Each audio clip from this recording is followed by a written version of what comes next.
तो चलिए शुरुआत करते हैं अब विल इटर्नल सीज़न 2 एपिसोड 40 की। शाओ बॉचन एल्डर ज़ाओ के पास जाता है और वो देखता है कि उनकी सांसें भी चल रही होती हैं। फिर वो एल्डर ज़ाओ को पकड़ लेता है और एल्डर ज़ाओ बोल रहे होते हैं कि तुम्हें यहाँ पर नहीं आना चाहिए था, ये ट्रैप था तुम्हें यहाँ पर लीड करने का। शाओ बॉचन कह रहा होता है कि आप इसकी चिंता मत करो, मुझे पहले आपको हील करने दो। तभी शाओ बॉचन को चेंग तोंग की आवाज़ सुनाई देती है और वो कह रही होती है कि तुम कुछ भी नहीं कर पाओगे क्योंकि जो उसकी मेरिडियन है वो ब्रेक हो गई हैं। लेकिन शाओ बॉचन एल्डर ज़ाओ को हील कर रहा होता है। जब वो हील नहीं होते फिर वो अपने ब्लड ऑरा का यूज़ करता है हील करने के लिए। हील करते दौरान शाओ बॉचन एल्डर ज़ाओ से बोल रहा होता है कि आपको सुनाई दे रहा है हमारे क्लैरियन की आवाज़ जो अटैक करने के लिए जा रहे हैं। हम बहुत ही जल्द वॉर जीतने वाले हैं और पेट्रियार्क ने भी ऑर्डर दे दिया है। लेकिन तभी एल्डर ज़ाओ की सांसें रुक जाती है और उनकी वहीं पर डेथ हो जाती है। फिर शाओ बॉचन एल्डर ज़ाओ को एक चट्टान के सहारे लेटाता है और उनके साथ में उनका फेनिक्स भी वहीं पर लेटा देता है। वो बहुत ज़्यादा गुस्से में होता है और कह रहा होता है कि एल्डर ज़ाओ और फेनिक्स तुम आराम से सो जाओ, मैं तुम्हारा रिवेंज लूंगा।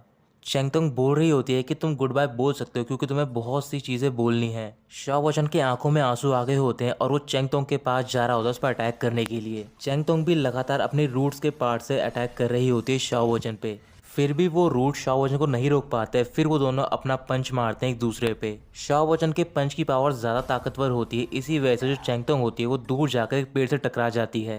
फिर चेंगतोंग खड़ी होती है और कह रही होती है कि अगर तुम मुझे मारना चाहते हो तो फिर और पावर का यूज़ करना पड़ेगा। ये कहकर वो अपने वेजिटल साइकिक आर्ट का यूज़ करती है जिससे कि शाओ बॉचन के चारों ओर एक रूट का बाउंडर बन जाता है। शाओ बॉचन अंदर कैद हो गया होता है। जो अंदर की रूट होती है वो लगातार शाओ बॉचन पर अटैक कर रही होती है और तभी एक रूट जाके उसके शोल्डर के अंदर घुस जाती है। शाओ बॉचन अपने ऑरा और स्पिरिचुअल आर्म का यूज़ करता है। फिर वो उस बाउंडर को ब्रेक कर देता है। चेंगतोंग को स्पिरिचुअल आर्म ने जकड़ रखा होता है और वो उसे दूर जाकर फेंक देता है। चेंगतोंग की हालत काफ़ी ख़राब हो गई होती है और उसके मुंह से ब्लड निकल रहा होता है। इसके बाद वो शाओ बॉचन से कह रही होती है कि भले ही तुम्हारी फिजिकल बॉडी काफ़ी स्ट्रांग है लेकिन जो तुम्हारा स्पेल था वो काफ़ी वियर्ड है।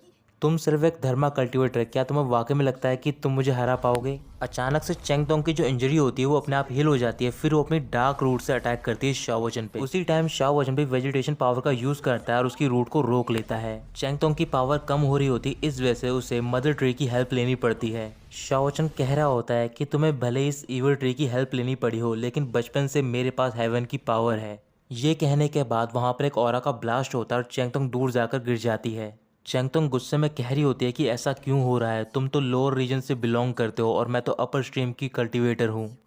तुम्हारे जैसा पर्सन रियल में कैसे एग्जिस्ट कर सकता है?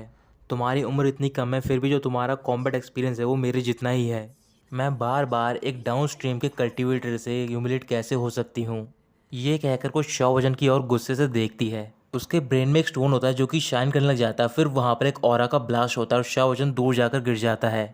इधर अंकल ली लीशु से फाइट कर रहे होते हैं और वो अंकल ली से बोल रहा होता है कि भले तुमने फाउंडेशन ब्रेक कर दी है लेकिन तुम्हें भी हैवी प्राइस पे करना पड़ेगा। तभी उसे दूसरी ओर चेंगतोंग का ऑरा फील होता है। अब शाओ बॉचन खड़ा होता है और वो देख रहा होता है कि चेंगतोंग सैक्रिफाइशियल फेक एल्केमी का यूज़ कर रही होती है। इस मेथड में वो अपनी पूरी बॉडी को ईवल ट्री को सौंप देती है। ईवल ट्रू की रूट चेंगतोंग से अटैच हो रही होती है। फिर वो शाओ बॉचन से बोल रही होती है कि आज मैं तुम्हें दिखाऊंगी कि अपर स्ट्रीम की पावर क्या होती है। तुम्हें खुश होना चाहिए कि तुम इतने यंग और मेरी सीक्रेट टेक्निक का सामना कर पाओगे। ये कहने के बाद वो शाओ बॉचन पर अटैक करती है और कई सारी रूट आकर शाओ बॉचन को जकड़ लेती हैं। चेंगतुंग शाओ बॉचन को देखकर हंसने लग जाती है और बोल रही होती है कि इस रूट की पावर नैंसन सोल के कल्टीवेटर जितनी है।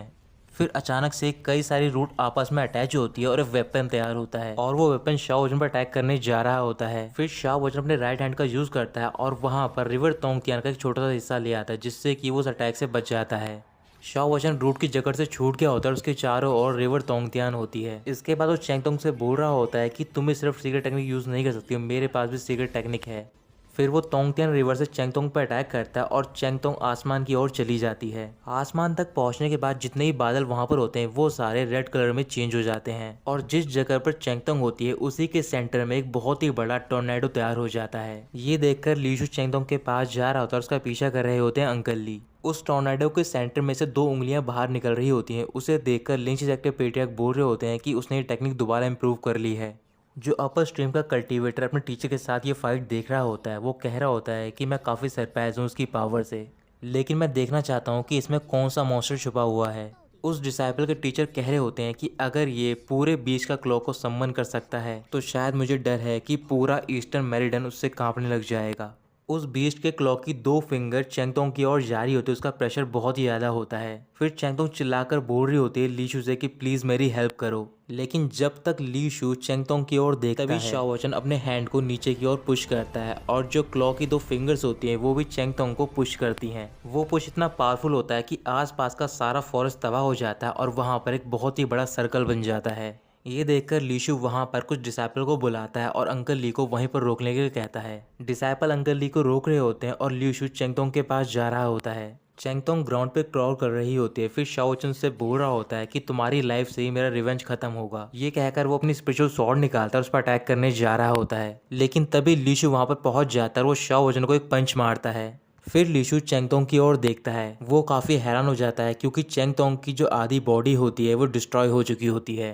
लीशु चेंगतोंग के पास जाता है और कह रहा होता है कि तुम्हारी फाउंडेशन डिस्ट्रॉय हो चुकी है, सिर्फ तुम्हारी सांसें मदर ट्री की वजह से चल रही हैं। अचानक से वो चेंगतोंग का गला पकड़ता है और उसे दबाकर बोल रहा होता है कि मुझे ये करना ही होगा, इससे तुम्हारा पेन खत्म हो जाएगा।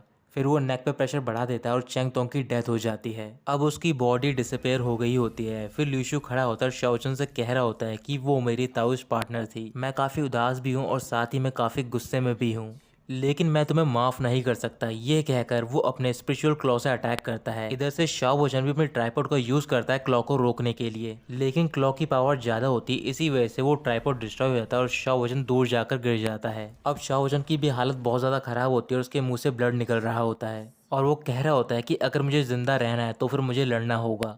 ल्यूशु कह रहा होता है कि तुम मुझसे कॉम्पिटिट करना चाहते हो। फिर वो अचानक से स्काई की ओर जाता है और उसके पीछे एक बहुत ही बड़ा ड्रैगन आ जाता है। फिर शाओ वचन भी खड़ा होता है और वहाँ पर अपनी शूरा बॉडी को समन करता है। शूरा को जैपनीज में अशुरा भी कहा जाता है और साथ ही में वो एक डेमी गॉड भी होता है और इस बॉडी का यूज़ कल्टिवेटर तब करते हैं जब उनके पास फाइट के अलावा कोई भी ऑप्शन नहीं बचता है। तो दोस्तों यहीं ख़त्म होता है ये पार्ट।